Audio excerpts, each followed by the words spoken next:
पिता ने पुत्र ने पवित्र आत्मा ने नामे आ पावन विधि ना मंगल आचरण करिए। आमीन। આપણા પ્રભુ ઈસુ ખ્રિસ્તની કૃપા, પરમપિતાનો પ્રેમ અને પવિત્ર આત્માનો સાથ તમને સૌને મળતા રહો. તે આપણને પણ મળો. પ્રભુ ઈસુ ખ્રિસ્તમાં પ્રિય ભાઈ અને બહેનો, ગોદરેપીના મામરીમના ભક્તજનો, આજે આ 9 દિવસીય ભક્તિનો આજે ત્રીજો દિવસ છે ને આજે આપણે પવિત્ર આત્માનો ફળ શાંતિ એ મુદ્દા ઉપર આપણે મનન ચિંતન કરીએ છીએ. અને માં મરિયમ શાંતિની રાણી છે. એ જ્યાં ગયા, જેણે મળ્યા, એમને શાંતિનો અનુભવ થયો. એલિઝાબેથને મળવા ગયા, એ મળવાથી ત્યાં આનંદ અને શાંતિ ત્યાં વ્યાપી વળી. કાના ગામના એ ત્યાં હાજર હતા, ત્યાં શાંતિનું વાતાવરણ હતું. કઈ મૂંઝવણમાં હતા, તકલીફમાં હતા. માં મરિયમ પ્રભુ ઈસુને વિનંતી કરી અને ત્યાં શાંતિ સ્થપાઈ, બધાને આનંદ થયો. એટલે પવિત્ર આત્માનો આ એ ફળ શાંતિ, માં મરિયમ એ શાંતિપૂર્વક જીવન જીવતા હતા. ને આપણા જીવનમાં પણ એ શાંતિની ખૂબ જ જરૂર છે. જીવનમાં શાંતિ છે એટલે બધું છે.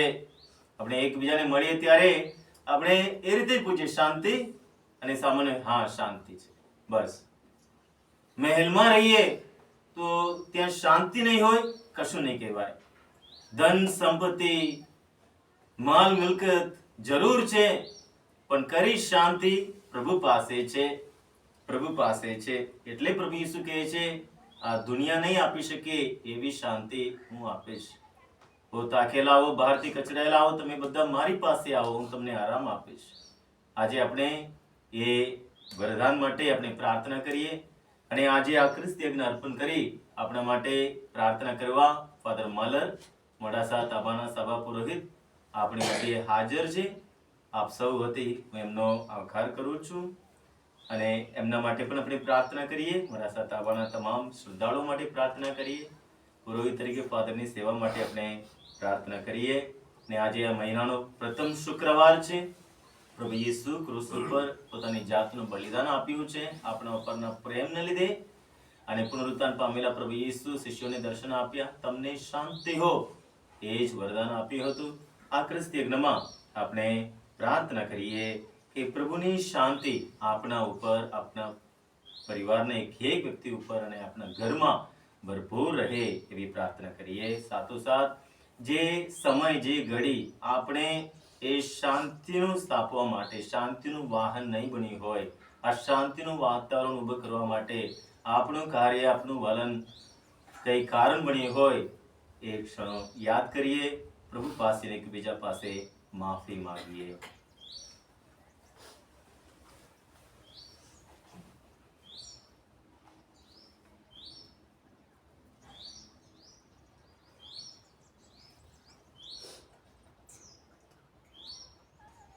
હવે બધા સાથે મળી આપણા પાપોનો ઇકરાર કરીએ. સર્વસમર્થ પરમેશ્વર ને આપ સૌની આગળ હું પાપને ઇકરાર કરું છું. ભૂલ કરીને, કર્તવ્ય ચૂકીને, મન, વચન અને કર્મથી મેં અસંખ્ય પાપ કર્યા છે. એ મારો દોષ છે, મારો પોતાનો દોષ છે. તેથી કરુણામય મરિયમ, સર્વૈવ સંતો તથા સૌ કરુણાસાગર પ્રભુની મારા માટે માફી માંગો. સર્વસમર્થ પરમેશ્વર આપણા પર દયા કરી આપણા પાપ માફ કરો અને આપણને શાશ્વત જીવનના દર્શન કરાવો. આમેન. પાનો નંબર 13, ભજન નંબર 15, પહેલી, બીજી, ત્રીજી કરી.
પ્રાર્થના કરીએ.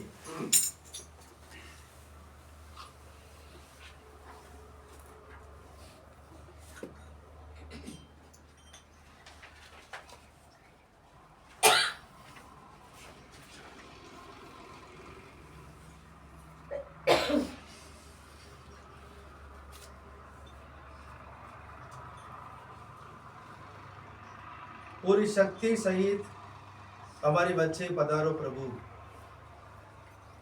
અમારી પાપની બેડીઓ તોડી નાખો. તમે અમને મુક્ત કરો ને તમારા છત્ર હેઠળ અમને સુરક્ષિત રાખો. તમે પિતાની પવિત્ર આત્માની સાથે સાક્ષાત પરમેશ્વર છો, સર્વના જીવનદાતા છો. આમેન.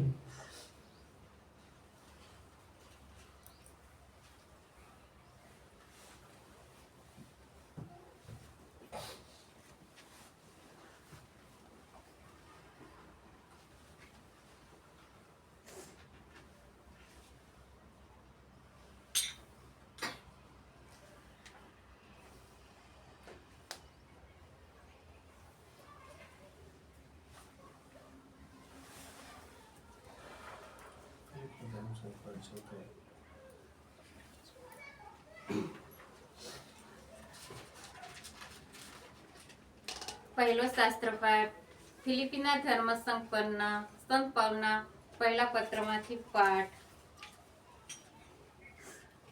અધ્યાય 4.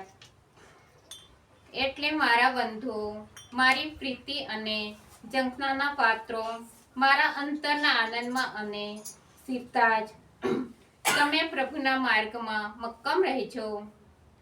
મારા વહાલીડાઓ, હું યહૂદીઓને અને સંતુખેની વિનંતી કરું છું કે પ્રભુને ખાતર તેઓ મતભેદ ભૂલી જાય. અને મારા સાચા સાથી એવા તને મારે એટલું કહેવાનું છે કે આ ભાઈઓને મદદ કરજે, કારણ એમને શુભ સંદેશના પ્રચારમાં મારી ક્લેમન્ટની અને જેમના નામ જીવનને ચોપડે નોંધાયા છે એવા મારા બીજા સહકાર્યકરોને સાથે રહીને ભારે પરિશ્રમ ઉઠાવ્યો છે. પ્રભુના સાનિધ્યમાં તમે સદા આનંદમાં રહો. ફરી કહું છું કે આનંદમાં રહો. તમારી ભલમનસાઈનો સૌને અનુભવ થવા દો. પ્રભુ પાસે છે, કશાની ચિંતા કરશો નહીં, પણ બધી બાબતમાં આભારપૂર્વક પ્રાર્થના અને વિનંતી સાથે તમારી માગણી પરમેશ્વરની સમક્ષ રજૂ કરજો. એટલે બુદ્ધિથી પર એવી પરમેશ્વરની શાંતિ તમારા હૃદયને અને મનને ખ્રિસ્ત ઈસુના સાયુજ્યમાં સુરક્ષિત રાખશે. અંતરમાં ભાઈઓ, જે કંઈ સત્ય છે, જે કોઈ આદરપાત્ર છે, જે કોઈ ઉચિત છે, જે કોઈ પવિત્ર છે, જે કોઈ સુંદર છે, જે કોઈ રમણીય છે, જેમાં કાંઈ ગુણ છે અને જે કોઈ પ્રસંગ યોગ્ય છે, એ તેનું જ ચિંતનવન કરજો. જે કોઈ તમે મારી પાસેથી શીખ્યા છો અને પામ્યા છો, જે કોઈ મેં તમને કહ્યું છે અને આચરી બતાવ્યું છે, તેનો અમલ કરજો. આ શાંતિદાતા પરમેશ્વર તમારી પડખે રહેશે. આ પ્રભુની વાણી છે. પાનો નંબર 103 91 ભજન બધા સાથે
પાનો નંબર 89 75 બધા સાથે પ્રભુનો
પ્રભુ તમારા અંતરમાં વસો. પ્રભુ આપણા અંતરમાં વસો. સંત યોહન કૃત પ્રભુ ઈસુનો શુભ સંદેશ. પ્રભુ અમારો તમારા મહિમા. પણ 12માનો એક થોમા અર્થાત જોડિયો ઈસુ આવ્યા ત્યારે બીજા શિષ્યો સાથે નહોતો. બીજા શિષ્યોએ તેને કહ્યું કે અમને પ્રભુના દર્શન થયા છે. પણ થોમાએ તેમને કહ્યું, જ્યાં સુધી હું તેમના હાથે ખીલાના ચિહ્નો ના જોઉં અને ખીલાની જગ્યામાં આંગળી ના નાખું તેમજ તેમના પડખામાં હાથ ના નાખું ત્યાં સુધી હું કદી માનું નહીં. એક અઠવાડિયા બાદ શિષ્યો ફરી તે ઘરમાં ભેગા થયા હતા અને થોમા પણ તેમની સાથે હતો. બારણા વાસેલા હતા. તેમ છતાં ઈસુએ આવીને તેમની વચ્ચે ઊભા રહીને કહ્યું, તમને શાંતિ હો. પછી તેમણે થોમાને કહ્યું, તારી આંગળી અહીં લાવ. આ રહ્યા મારા હાથ. અને તારો હાથ આમ લાવ અને મારા પડખામાં નાખ. આ શ્રદ્ધા ખંખેરી કાઢ, શ્રદ્ધા રાખ. થોમા બોલી ઉઠ્યો, ઓ મારા પ્રભુ અને મારા પરમેશ્વર. ઈસુએ તેને કહ્યું, મને જોયો છે એટલે તને શ્રદ્ધા બેઠી છે. મને જોયા વગર પણ જેઓ શ્રદ્ધા રાખે છે તેઓ પરમ સુખી છે. બીજા પણ ઘણા ચમત્કારો ઈસુએ શિષ્યો સમક્ષ કર્યા હતા જે આ પુસ્તકમાં નોંધ્યા નથી. પણ આ એટલા માટે નોંધ્યા છે કે ઈસુ એક ખ્રિસ્ત છે, ઈશ્વરના પુત્ર છે એવી તમને શ્રદ્ધા બેસે અને એ શ્રદ્ધાને બળે તમે તેમને નામે જીવન પામો. આ પ્રભુની વાણી છે. તે આપણો આધાર છે.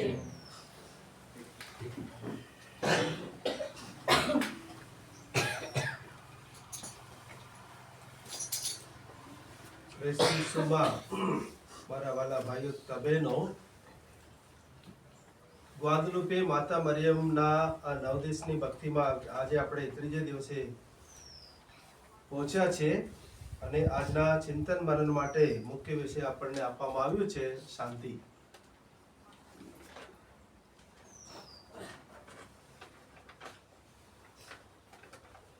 એક ભાઈબંધ હતો, એને ફોન કર્યો. ફોન કરીને કહ્યું કે હું મરવા જાઉં છું. પછી સામેથી એને જવાબ મળ્યો, તું જા ને મરી જા.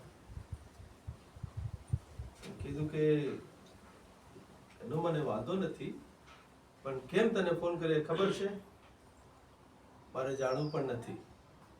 એને કીધું, તારે જાણવું કે ના જાણવું હોય એ મારી બાબત નથી. મારે મરી ગયા પછી છે ને, જ્યારે પોલીસ તપાસ કરે ત્યારે છેલ્લો કોના ઉપર ફોન ગયો એને જ પકડશે. હવે આ કીધું ત્યાં સુધી માણસ શાંતિનો અનુભવ કરતો હતો. હવે જ્યારે પોલીસ તને પકડશે એમ કીધું ત્યારે અશાંતિ આવી ગઈ એના જીવનમાં. આપણા જીવનમાં જે સંજોગ આવે છે ને એ સંજોગ આપણને શાંતિ કે અશાંતિમય બાબતમાં કેમ લઈ જાય છે એ આપણા જીવન રીતિના આધાર ઉપર છે. આજના શુભ સંદેશમાં આપણે સાંભળ્યું કે થોમા પ્રભુ ઈસુના એક નિકટના નિકટ શિષ્ય હતો, 12માનો એક. પ્રભુનો સાક્ષાત અનુભવ થયો, આડી સ્પર્શીને રહેતો હતો, દરેક બાબતમાં ભાગીદાર હતો.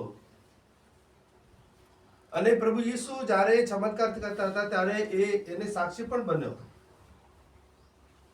એવા માણસ પોતાના જીવનમાં જ્યારે પ્રભુ ઈસુનો મૃત્યુને જોવું પડ્યું ત્યારે એના મનમાં એક પ્રકારનું કલંક અથવા જે અસ્તવ્યસ્ત વાતાવરણ છે ઊભું થઈ ગયું. તેથી હવે એ વિચારવા લાગ્યો, હવે માણસ તો મરી ગયો છે, હવે કઈ આશા રાખવાની જરૂર નથી. હું કોઈના ઉપર આશા રાખું તો પણ એનો કઈ મતલબ નથી. કેમ? જેના આધારે મારે બધું છોડીને એમની પાછળ આવ્યો અને એ માણસ જ પોતે મરણ પામ્યો હોય, પછી મારા જીવન કોના આધારે હવે જીવવાનો એવો પ્રશ્ન થયો. ત્યારે એ શિષ્ય બધા ભેગા હતા ત્યારે એ નહોતો. એ પોતાના મેળે પોતાના કામ કરવા બહાર નીકળી ગયો. સ્વાભાવિક છે, ઘરમાં જ્યારે અશાંતિનું વાતાવરણ હોય ત્યારે માણસના મનમાં એવો વિચાર આવે, અહીંથી થોડું બહાર નીકળી જાવ તો સારું. આ બધા મગજમારી માથાકૂટ કરવા વાળા છે ને, બધાને થોડું મૂકીને તું બહાર જઈને થોડું 2-3 દિવસ પછી આમ કરીને રિફ્રેશ થઈને પછી આવો. એવો તો નીકળી જાય કીધા વગર ભલે તમે નીકળ્યા, પણ જે ઘરમાં છે ને એ બધા તમારી શોધ કરતા થાકી જાય. તમે શાંતિની આશાએ બહાર નીકળ્યા પણ અશાંતિ મૂકીને જતા રહ્યા. પણ આ 12માનો એક જ્યારે બહાર ગયો ત્યારે 2-3 દિવસ પછી પાછો આવ્યો. પાછા આવ્યા પછી બધા ભેગા થયા અને તારે બીજા શિષ્યો બધા વાતો કરવા લાગ્યા. ભાઈ, તને ખબર છે અમને પ્રભુના દર્શન થયા છે. તારે એને કીધું કે દર્શન થયા છે, એ તો હકીકતમાં તો મરી ગયા છે. મરી ગયેલા માણસ અત્યાર સુધી કોઈ જીવતું પાછું આવ્યું નથી. અને કેવી રીતે તમે મને કહી શકો છો કે પાછા આવ્યા છે અને તમે એના દર્શન થયા છે, સાક્ષાત એનો અનુભવ તમે કર્યો છો? તો ત્યારે કહે છે કે હવે દર્શન તમને થયા હોય અને મને જ્યારે ખાતરી થાય, જ્યારે હું એમને અડી સ્પર્શીને જોઉં, અનુભવ કરું અને એમના હાથમાં મારી આંગળી ગાલીને હું જોઉં કે આ જ માણસ છે જેને વધસ્તંભે ચડવામાં આવ્યો હતો, એ મરી ગયો હતો અને એ જ માણસ પાછો આવ્યો, એવી ખાતરી થાય ત્યારે જ હું માનીશ, ત્યાં સુધી નહીં માનું. તો આવા વિચાર સેવનાર માણસના જીવનમાં શાંતિ ક્યારેય જોવા નહીં મળે. કારણ કે એને તો સાબિતી જોઈએ ને જોઈએ છે. પુરાવો કરતા આપણું જીવન પૂરું થઈ જાય. એટલે પુરાવો માંગતો હતો, સાબિતી માંગતો હતો. ત્યારે પ્રભુ ઈસુ આવ્યા. પ્રભુ ઈસુ આવીને એમને ટપકો નહીં આપ્યો, એમને શિખામણ નથી આપ્યું. પ્રભુએ કીધું તમને શાંતિ. જ્યારે મેં વિચારમાં કહ્યું કે ઘરમાં વાતાવરણ અશાંતિનું છે એટલે હું 2-3 દિવસ રજા કાઢીને બહાર જઈ આવું, એમ કરીને જે માણસ બહાર નીકળી જતો હોય એ પાછો આવે ત્યાં સુધી ઘરમાં શાંતિ ના હોય. અને માણસ દૂરથી આવતો હોય ત્યારે એને જોઈને પાછો આવી ગયો, બસ હવે કશું કોઈ નહીં બોલો, કશું બોલે તો પાછો તો પણ થશે, ફરી પાછો આપણને મજોડો મૂકી જતો હોય એટલે બસ આવી ગયો એટલે શાંતિ. એ માહોલ ત્યારે સંત યોહાનના જીવનમાં થયું. તમને શાંતિ હો, પ્રભુની શુભેચ્છા પ્રાપ્ત કરતા. આપણે આપણા જીવનમાં શાંતિ અનેક પ્રકારનો અનુભવ કરીએ છીએ. માતા મરિયમ છે ને, એ પણ ડિસ્ટર્બ થઈ ગયા. ક્યારે? એકદમ શાંતમય વાતાવરણમાં પોતાના ઘરમાં હતા ત્યારે કોઈ પ્રકારનું કંઈ ડિસ્ટર્બન્સ નથી.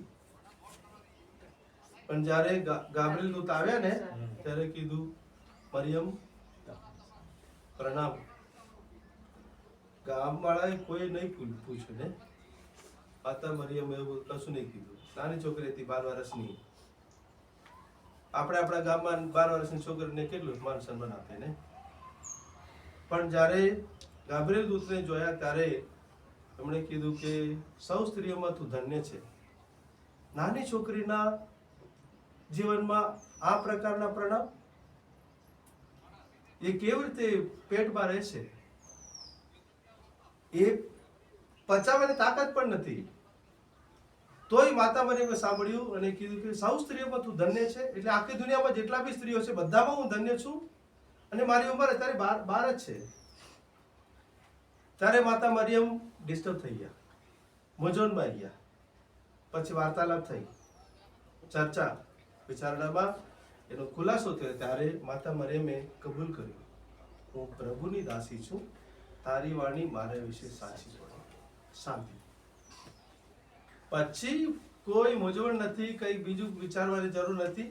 માતા મરિયમ એકદમ શાંતિથી રહેવા લાગ્યા.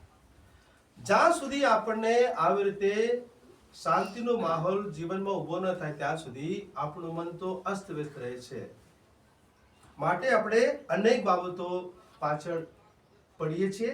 એટલે આપણને કંઈ સુસ્ત નથી, જડતું નથી, આપણું મન એકદમ છૂકું રહેતું નથી, આપણે સારા વિચારો સેવી રખી શકતા નથી. અને બીજા પ્રકારનો વિચાર છે ને જે શાંતિ માટે, એ છે કે આપણા રોજબરોજના જીવનમાં જ્યારે કંઈક પ્રાપ્ત કરવાનો હોય તો નીચેથી કંઈક આપવું પડે. પછી સામેવાળા શું કહે ખબર છે? આટલું આપી દો, શાંતિ થઈ જાય, કામ થઈ જાય, જીવન બની જાય. શું આટલામાં તમે વિચારો છો? કહેવાનો ભાવાર્થ શું છે? થોડું નાનું મોટું પાપ કરો એનો વાંધો નથી, પણ પાછળ તો જીવન બની જાય ને, એ રીત ખોટી છે. ભલે કોઈ એવી રીતે પ્રયત્ન હોય તો એમને સામેથી કહેવાનું, મારે આ જૂઠી રીતે જઈને શાંતિ પ્રાપ્ત કરવા માટે જે પ્રયત્ન કરો એવી શાંતિ મને નથી જોઈતી. આ શિષ્યો બધા ભેગા થયા ત્યારે શાંતિ પ્રાપ્ત કરવા માટે ક્યાંય નાસી તો ભલે ગયા, પણ બીજી રીતે શાંતિ પ્રાપ્ત કરવા પ્રયત્ન નથી કર્યો. પોતપોતાના જે વિષય હતો, જે ધંધો હતો, જે વ્યવસાય હતો એમાં જ વ્યસ્ત રહેવા પાછા ગયા. પણ પ્રભુ એમને પકડી લાયા. જે મચ્છી મારવા ગયો હતો ત્યાં આગળ વહેલી સવારે પ્રભુ ત્યાં દર્શન થયા, એમને શાંતિ મળી. અને 2 શિષ્યો યરુશલેમ છોડીને ક્યાં જતા હતા? એમાઉસ જતા હતા. એમના રસ્તામાં પ્રભુ જોડાઈ ગયા. એમનું મન તો એકદમ અસ્તવ્યસ્ત થતો હતો, પણ પ્રભુની વાણી સાંભળીને, પ્રભુના પ્રેમ ભોજનમાં ભાગ લઈને એમને શાંતિ મળી. ત્યારે ફરી પાછા યરુશલેમ આવ્યા. યરુશલેમ છોડીને ગયા એટલે એનો મતલબ શું છે? યરુશલેમ ઈશ્વરનું સ્થાન છે. ઈશ્વરનું સ્થાન છોડીને તમે બહાર જાઓ ત્યારે તમારા જીવનમાં અશાંતિનું વાતાવરણ આવી જશે. જ્યારે યરુશલેમમાં જ રહેશો ત્યારે ઈશ્વરના આશ્રય તમારો છે, ઈશ્વરના સાનિધ્યમાં છો, ઈશ્વરની હાજરીમાં તમને શાંતિ જોઈએ, એ સિવાય બીજું કશું ના હોય. માતા મરિયમ ક્યારેય ઈશ્વરના સ્થાન કે હાજરીનો છોડ્યા નહીં. અને એમના જીવનમાં એક વખત હા પાડી એટલે બીજી વખત એમને ના પાડવાની ક્યારેય જરૂર પણ ના પડી. ભલે એમના એકમાત્ર પુત્રને વધુ સ્તંભે ચડાવવામાં એ રસ્તામાં આખા રસ્તામાં તમને ખબર છે, અહીંયા કાલવારી યાત્રાનું પેલું એ બધું છે, 14 સ્થાન છે. એક સ્થાનમાં તમે જો માતા મરિયમ જોડે છે. ત્યારે પણ એમને વિચાર કર્યો નહીં કે હવે પછી આ બધું છોડીને જતો રહું, કારણ કે જે ઈશ્વરે મને વચન આપ્યું છે, વચન આવી રીતે મને કંગાલમાં મૂકી દીધા છે, આવું મારે સહન કરવું નથી, ક્યારેય નહીં. જ્યાં સુધી ઈશ્વરે મારા માટે જે રાખ્યું છે એ દેહ પ્રાપ્ત કરો ત્યાં સુધી, ઈશ્વરે મારા માટે જે લક્ષ્ય આપ્યું છે એ લક્ષ્ય પ્રાપ્ત કરો ત્યાં સુધી મારી શાંતિ મારી જોડે રહેશે અને ઈશ્વરના સાનિધ્યમાં હું રહીશ. એવી મક્કમ શ્રદ્ધા હતી એમને. એટલે સંત પૌલ આજના પહેલો શાસ્ત્ર પાઠમાં કહે છે, સદા તમે આનંદમાં રહો. કેમ? ઈશ્વરના હાજરીમાં છો. ઈશ્વરના હાજરીમાં રહેવાથી સદા આનંદ આપણને મળશે. સદા આનંદ રાખનાર માણસ, ગઈકાલે તમે વિચાર કર્યો હશે આનંદ બાબતે, સદા આનંદ રાખનાર માણસના જીવનમાં શાંતિ છે. શાંતિ રાખનાર માણસના જીવનનો ભાઈચારા છે. ભાઈચારા સેવનાર માણસમાં દયા છે, પ્રેમ છે. એટલે એમાં રહેવા માટેનું વાતાવરણ છે. એ વાતાવરણ આપનાર માતા મરિયમ છે, પ્રભુ ઈસુ છે. એમના ઉપર આપણી શ્રદ્ધા છે. આપણે માતા મરિયમને માન આપીએ છીએ, ભક્તિ કરીએ છીએ. ભક્તિ દ્વારા આપણને પણ એ ખરી શાંતિ મળે. પ્રભુ ઈસુ કહે છે દુનિયા આપે એવી શાંતિ નથી, પણ હું જે શાંતિ આપું છું એ મારી શાંતિ છે, મારી પોતાની શાંતિ છે. હું તમને આપતો જાઉં છું. એ શાંતિ તમારી સાથે રાખો અને બીજાને એ આપતા રહેજો. એકબીજાને આપણી પોતાની શાંતિ આપણે કરવાથી આપણી શાંતિ વધે છે. બીજાના જીવનમાં પણ આપણે શાંતિનો પ્રવેશ કરાવીએ છીએ. માટે આપણે પ્રાર્થના કરીએ કે પ્રભુ હંમેશા આપણને આશીર્વાદ આપે, આપણને શાંતિ પ્રાપ્ત થાય. અને જે ડિસ્ટર્બ થયેલા માણસ હોય, બહાર જવાની જરૂર નહીં, યરુશલેમ છોડીને જાય એવી રીતે નહીં.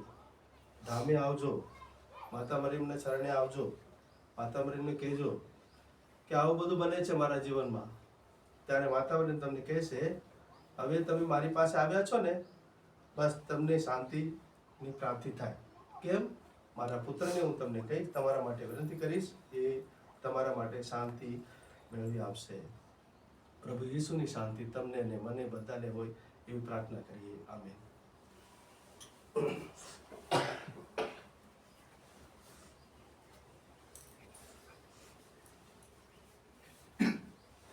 આપણે આપણી વિનંતીઓ પ્રાર્થનાઓની પ્રભુને શરણે સમર્પણ કરીએ. જેમાં રોટીની આસવ પ્રભુ ઈસુના દેહ રક્તમાં પલટાઈ જાય છે, જેમ આપણા કુટુંબમાં, આપણા વ્યક્તિગત જીવનમાં, આપણા સમાજમાં, આપણા દેશમાં એ અશાંતિ છે, એ શાંતિમાં, આનંદમાં એ પલટાઈ જાય. પ્રભુ ઈસુ શાંતિનો રાજા, એ પોતાની શાંતિ આપણા ઉપર, આપણા પરિવારજનો પર પ્રભુ વરસાવે.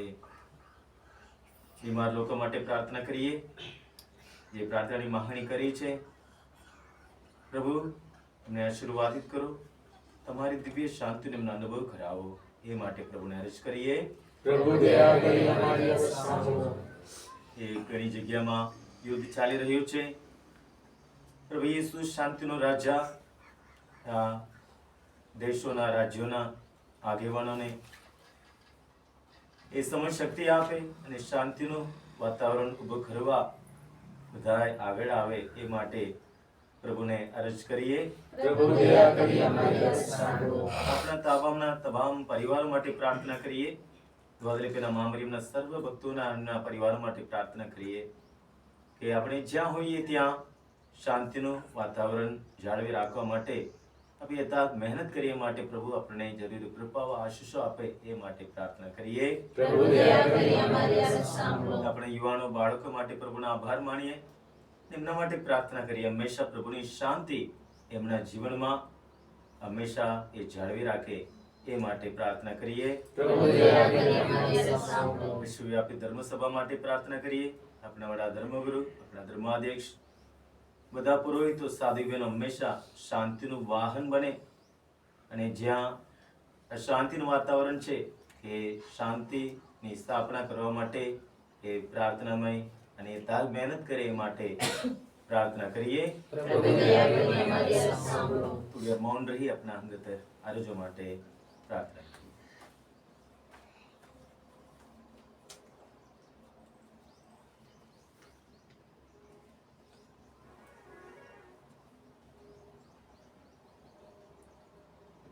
हे परमपिता परमेश्वर, તમે સકલ સૃષ્ટિના સર્જનહાર છો, સર્વ માનવોના જીવનદાતા ઈશ્વર છો.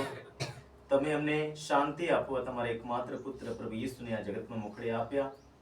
એમનો જન્મ થતાં જ પ્રભુ સ્વર્ગના દેવદૂતો એ ગીતો ગાતા પરમધામે ઈશ્વરનો મહિમા અને પૃથ્વી પરના પ્રતિપાત્ર માણસોમાં શાંતિ. એ શાંતિ પ્રભુ અહીંયા ઉપસ્થિત અમે સર્વને, આમાં ભક્તિમાં ભાગ લેનાર સર્વને આખા વિશ્વમાં પ્રભુ તમારી શાંતિ તમે વરસાવો. આ પ્રાર્થના અમે મારા પ્રભુ ઈસુ ખ્રિસ્ત દ્વારા કરીએ છીએ. આમીન. પાના નંબર 105 ત્રાણું બધા સાથે.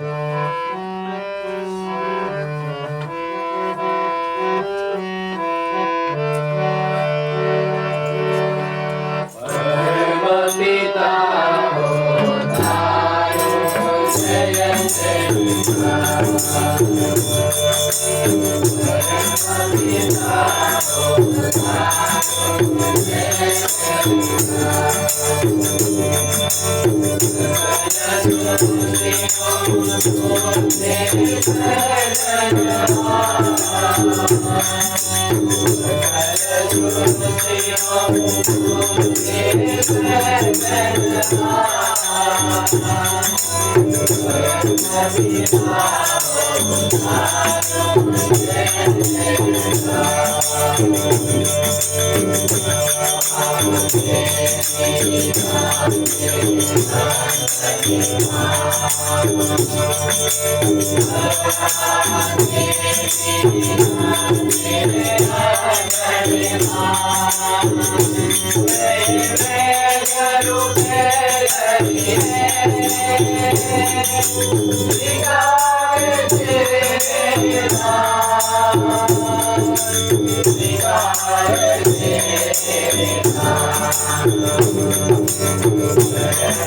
ભાઈઓ અને બહેનો, મારો અને તમારો આ યજ્ઞ સર્વસમર્થ પિતા પરમેશ્વર સ્વીકારે એ માટે પ્રાર્થના કરો. પરમેશ્વર પોતાના સ્તવને વિવાહ કરી આપણા તેમજ ધર્મ સમાજના કલ્યાણાર્થે આ યજ્ઞ પવિત્ર સ્વીકારો. પાપી જનોની આ વિનવણીથી હે પ્રભુ પીગળી જાઓ. પુણ્યને જોરે તમને પ્રસન્ન કરવાનો અમારું ગજુ નથી. તમારી કૃપાથી જ અમને તારો ને પાપના પંખમાંથી બહાર કાઢો. આ પ્રાર્થના અમે અમારા પ્રભુ ઈસુ ખ્રિસ્ત દ્વારા કરીએ છીએ. આમેન. પ્રભુ તમારા અંતરમાં વસો. પ્રભુ આપણા અંતરમાં વસો. સૌ ઈશ્વરનું ધ્યાન ધરો. અમારું ધ્યાન ઈશ્વરમાં છે. પિતા પરમેશ્વરની આભાર સ્તુતિ કરીએ. એ જ આપણી ફરજ, એ જ આપણો ધર્મ છે. અમારો પરમ ધર્મ ને પરમ કર્તવ્ય, અમારી મુક્તિ ને અમારો આનંદ તમારી અખંડ આભાર સ્તુતિ કરવામાં સદંતર પડે છે. હે પ્રભુ પાવન પિતા સર્વસમર્થ સનાતન પરમેશ્વર, આભાર દર્શન અમે અમારા પ્રભુ ઈસુ ખ્રિસ્ત દ્વારા કરીએ છીએ. તમારા નિર્માણ અનુસાર માનવ થઈને તેઓ પ્રથમવાર અમારી વચ્ચે પધાર્યા ને અમારે માટે તેમણે મુક્તિનો માર્ગ ખુલ્લો કર્યો. અમને પૂર્ણ મુક્તિનું દાન આપવા હવે તેઓ મહિમા સહિત પધારે એને અમે જાગૃત મને પ્રતીક્ષા કરી રહ્યા છે. એટલે રાજરાજેશ્વર, સ્વર્ગના મંગળ દરબારના દેવદૂતોને સંતો, ધરતીને પુણ્ય બનાવનાર સિદ્ધાત્માઓ અને આખા ચરાચર સૃષ્ટિ મંડળ સાથે અમે સદા સર્વદા તમારી અખંડ સ્તુતિ કરતા રહીએ છીએ.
પવિત્રતા તમારું નામ છે પ્રભુ.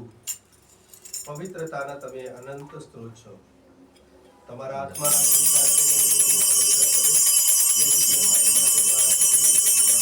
સાક્ષાત દેહ અને રક્ત બની જાય.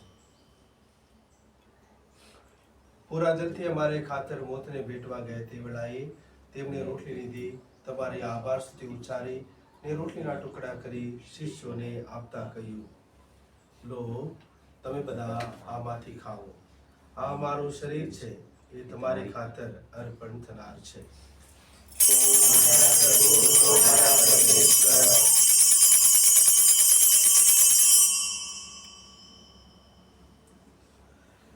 રીતે ભોજન પછી તેમને પ્યાલો લીધો, ફરી તમારી આભાર સુધી ઉચ્ચારી ને શિષ્યોને આપતા કહ્યું, લો, તમે બધા આમાંથી પીવો. આ મારા લોહીનો પ્યાલો છે, નવા ને શાશ્વત કરારનું આ મારું લોહી છે. એ તમારી અને સૌ માનવોની ખાતર પાપ મુક્તિને અર્થે રેડાવાનું છે. મારા સ્મારક તરીકે આ કરતા રહેજો.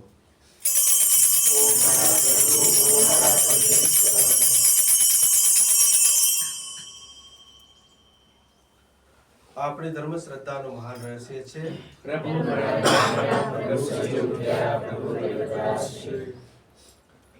તમારા પુત્રના મરણ અને પુનરુત્થાનનું સ્મરણ કરીને તમને હે પિતા આ શાશ્વત જીવનદાય રોટલી અને આ સનાતન મુક્તિનો પ્યાલો અર્પણ કરીએ છીએ.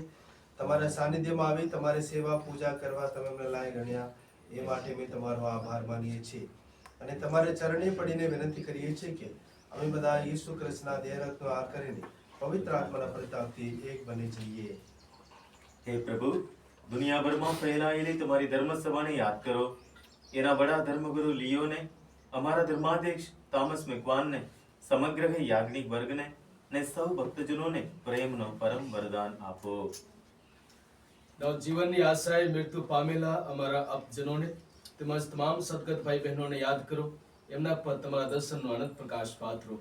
અમારા સૌની પર દયા કરો અને જનેતા કુમારી મરિયમ, સંત યોસેફ, પુણ્ય શ્લોક પ્રેષિતો ને યુગે યુગે તેમને પ્રસન્ન કરનાર તમામ સંતોની સાથે અમને શાશ્વત જીવનના ધામમાં પ્રવેશ કરાવો તથા તમારા પુત્ર ઈસુ ખ્રિસ્ત દ્વારા તમારા અખંડ ગાન ગાવાનું સદભાગ્ય આપો.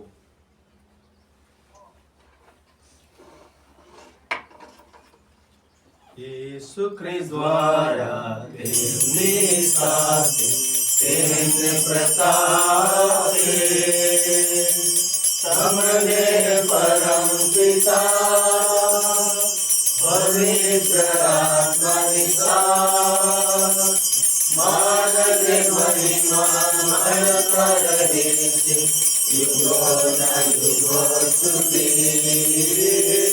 માનને મહિમામય રહે છે યુગોના યુગો સુધી. આમેન. આમેન.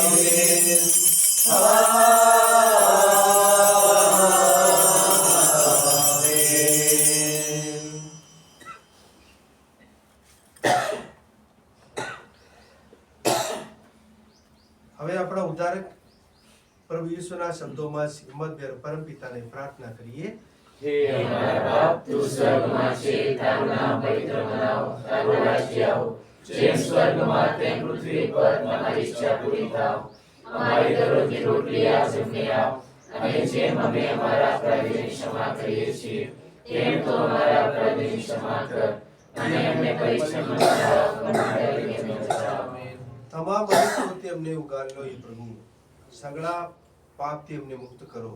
આ સંસાર યાત્રામાં અમે અમારા તારણહાર ઈસુ ખ્રિસ્તના પ્રગટ થવાની અપેક્ષા કરીએ છીએ. અમારી મંગળ આશા પડે ત્યાં સુધી તમારી કરુણા અમારા પર વરસાવતા રહી તમારી શાંતિ છાયા હેઠળ અમને સંભાળી રાખો. તમે જ રાજાધીશ્વર છો, તમે જ સર્વસત્તાધીશ છો, તમે જ પરમ પ્રતાપી છો. હે પ્રભુ ઈસુ ખ્રિસ્ત, તમારા શિષ્યોને તમે કહ્યું હતું, હું તમારે સારું શાંતિ મૂકતો જાઉં છું, મારી પોતાની શાંતિ તમને આપતો જાઉં છું. અમારા અપરાધ તરફ નહીં પણ તમારી ધર્મસભાની શ્રદ્ધા તરફ નજર કરો.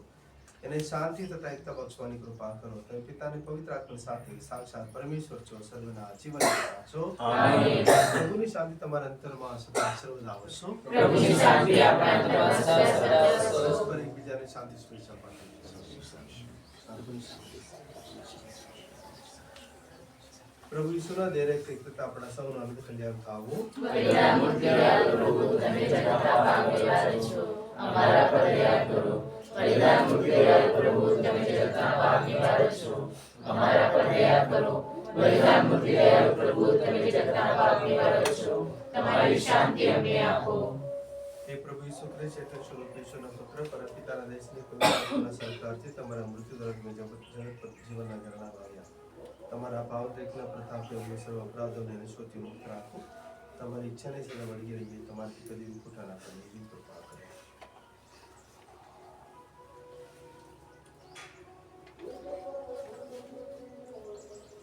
પ્રભોજનમાં આવવાનું જેમને આમંત્રણ મળ્યું છે તે સૌ સદભાગી છે. આ પરમ પવિત્ર બલિ, આ પાપ નિવારક, આ જગતમાં ઉદ્ધારક, પ્રભુ આપ મારે આંગણે પધારો. એ પુણ્ય મારા નથી, પરંતુ આપના વચનોથી મારા આત્માનું કલ્યાણ થશે.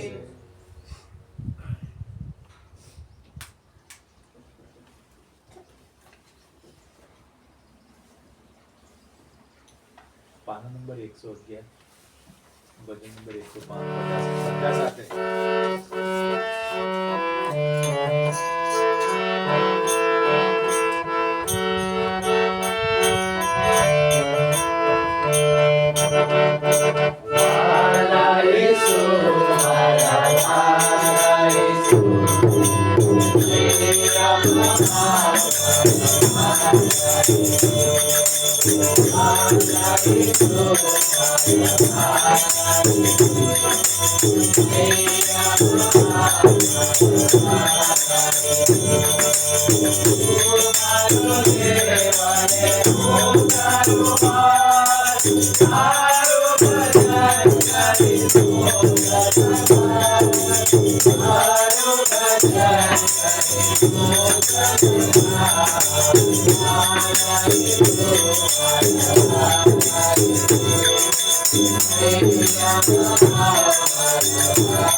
પ્રભુ શાંતિનો રાજા હૃદય મંદિરમાં આવ્યા છે.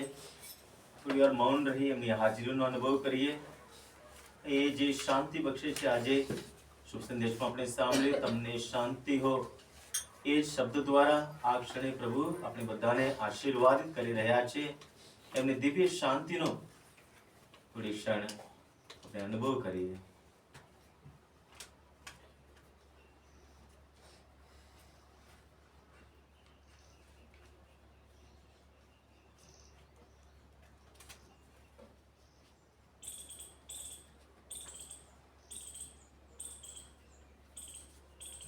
પ્રાર્થના કરીએ. હે પ્રભુ, દિવ્ય રોટીથી તમે તમારા ભક્તોને તૃપ્ત કર્યા છે. અમને સાચીને સ્પષ્ટ દૃષ્ટિ આપો, જેથી આ સંસારની વસ્તુઓ ક્ષણિક છે એમ સમજીને તેનો વિવેકથી ઉપયોગ કરીએ ને સનાતન સુખોમાં જ અમારા મન પરોવેલા રાખીએ. આ પ્રાર્થના અમે અમારા પ્રભુ ઈસુ ખ્રિસ્ત દ્વારા કરીએ છીએ. આમેન. ગોદલિપીના મા મરિયમના 9 દિવસની ભક્તિ, ત્રીજો દિવસ.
પાના નંબર 67.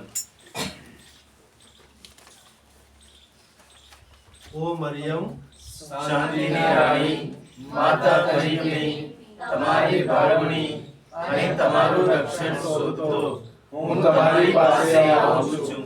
મારા અંતરને શાંતિ અને સમાધાનના પંથે દોરતા રહો. તમારા નમ્ર અને નિષ્કલંક હૃદય મારફતે મને ભય અને ઉદ્વેગના સમયમાં શ્રદ્ધા અને આશાથી ભરી દો.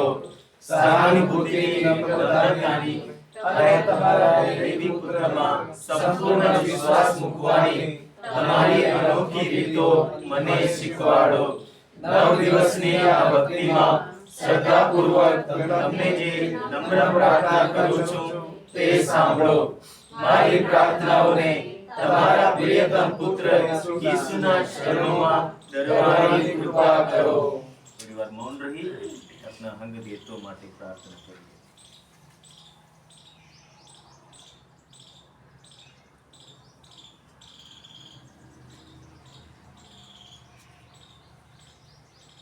હે પ્રેમાળ માતા, આ આશાનું યમ શાંતિ સહભાવ તમારા કાર્યનું અનુકરણ કરી શકું એ માટે મારા વિચાર, વાણી અને વર્તનને તમારી પ્રેરણાથી ભરી દો. વર્તમાન પરિસ્થિતિમાં અને ભાવિની અનિશ્ચિતતામાં હું વધુ પડતી ચિંતાઓ અને ઉદ્વેગનો ભોગ ન બની જાઉં એવી કૃપા મને મેળવી આપો. મારા પરિવારને અને સ્નેહજનોને શાંતિ આપો. મારી સઘળી જરૂરિયાતો પૂરી પાડનાર પ્રભુમાં શ્રદ્ધા રાખવા મને મદદ કરો. હે અમારા બાપ, તું સ્વર્ગમાં છે, તારું નામ પવિત્ર બનાવો, તારું રાજ્ય આવો, જેમ સ્વર્ગમાં તેમ પૃથ્વી પર તમારી ઈચ્છા પૂરી થાઓ. અમારી દરરોજની રોટલી આજે આપ, અને જેમ અમે અમારા અપરાધીઓની ક્ષમા કરીએ છીએ તેમ તું અમારા અપરાધોની ક્ષમા કર, અને અમને પરીક્ષામાં ન લાવ, પણ ઉંડાઈથી બચાવ. પ્રણામ મારિયા, કૃપાથી પૂર્ણ, પ્રભુ તારી સાથે છે. ભાગ્યવંત સ્ત્રીઓમાં અને ભાગ્યવંત તારા પ્રભુ ઈસુ. હે પવિત્ર મારિયા, પરમેશ્વરની માં, અમો પાપીઓની વાસ્તે વિનંતી કર, હમણાં અને મારા મોતની વખતે આમીન. પ્રણામ મારિયા, કૃપાથી પૂર્ણ, પ્રભુ તારી સાથે છે. ભાગ્યવંત સ્ત્રીઓમાં અને ભાગ્યવંત તારા પ્રભુ ઈસુ. હે પવિત્ર મારિયા, પરમેશ્વરની માં, અમો પાપીઓની વાસ્તે વિનંતી કર, હમણાં અને મારા મોતની વખતે આમીન. પ્રણામ મારિયા, કૃપાથી પૂર્ણ, પ્રભુ તારી સાથે છે. ભાગ્યવંત સ્ત્રીઓમાં અને ભાગ્યવંત તારા પ્રભુ ઈસુ. હે પવિત્ર મારિયા, પરમેશ્વરની માં, અમો પાપીઓની વાસ્તે વિનંતી કર, હમણાં અને મારા મોતની વખતે આમીન. પિતા અને પુત્ર અને પવિત્ર આત્માની સ્તુતિ થાઓ. જેમ આદિ તેમ હમણાં અને હંમેશા યુગ આમીન. ગોદલિપના મા મરિયમને સ્મરણાંજલિ. પાના નંબર 63. યાદ કરો, ઓ ગોદલિપના અતિ કૃપાપૂર્ણ કુમારી મરિયમ, તમે દિવ્યા ડુંગર પર દર્શન દેતી વેળાએ વચન આપ્યું હતું કે જો કોઈ તમારા પ્રત્યે પ્રેમ અને વિશ્વાસ વ્યક્ત કરી તમારી સહાય માંગશે અને પોતાની જરૂરિયાતો તથા મુસીબતોમાં તમને પુકાર કરશે તો તમે તેના પ્રત્યે સહાનુભૂતિ અને દયા બતાવશો. અમારી પ્રાર્થનાઓ સાંભળવાનું, અમારા આંસુઓ લૂછવાનું, અમને આશ્વાસન દેવાનું અને અમને તમામ બંધનોમાંથી છુટકારો આપવાનું તમે વચન આપ્યું છે. એવું ક્યારેય સાંભળવામાં આવ્યું નથી કે કોઈ તમારા ક્ષણભરે દોડી આવ્યું હોય અથવા તમારી મદદ માંગી હોય તો તમે એને ખાલી હાથે પાછો કાઢ્યો હોય. આથી શ્રદ્ધા ધરીને હું, ઓ મા મરિયમ, સાક્ષાત પ્રભુના કુમારી માતા, તમારી પાસે દોડી આવું છું. મારા પાપોના બોજ તળે દબાયેલો હોવા છતાં હું તમારી સમક્ષ એવી શ્રદ્ધાથી આવું છું કે તમે તમારા દયાપૂર્ણ વચનો પૂરા કરશો જ. મને વિશ્વાસ છે કે તમારી છત્રછાયા અને રક્ષણ હેઠળ ઊભા રહેનાર મને કોઈ બાબત હેરાન અથવા પરેશાન નહીં કરે. બીમારી અથવા દુર્ભાગ્ય અથવા કોઈ પણ પ્રકારનું દુઃખ કરાવી નહીં શકે. ઓ પ્રભુના પવિત્ર માતા, મારી અરજોની અવગણના કરશો નહીં, પરંતુ દયા લાવી મારી અરજો સાંભળજો અને મને જવાબ આપજો. આમીન. હે ગોદલિપના મા મરિયમ, અમારા માટે વિનંતી કરો. હે ગોદલિપના મા મરિયમ, અમારા માટે વિનંતી કરો. હે ગોદલિપના મા મરિયમ, અમારા માટે વિનંતી કરો. પ્રભુ તમારા અંતરમાં વસો. પ્રભુ આપણા અંતરમાં વસો. સર્વસમર્થ પરમેશ્વર પિતા અને પુત્ર અને પવિત્ર આત્માના આશીર્વાદ તમારા ઉપર ઉતરને સદા સર્વદા તમારી સાથે રહો. આમેન. ઈશ્વરના આદેશ લઈને શાંતિની પંક્તિ જઈએ. ઈશ્વરનો આભાર. પાનો નંબર 325, ભજન નંબર 328. તીર સોહે રોડો દયામય માતનો. તીરથ સોહે રોડો દયામય માતનો. સામે જોડે આવો માતા તારે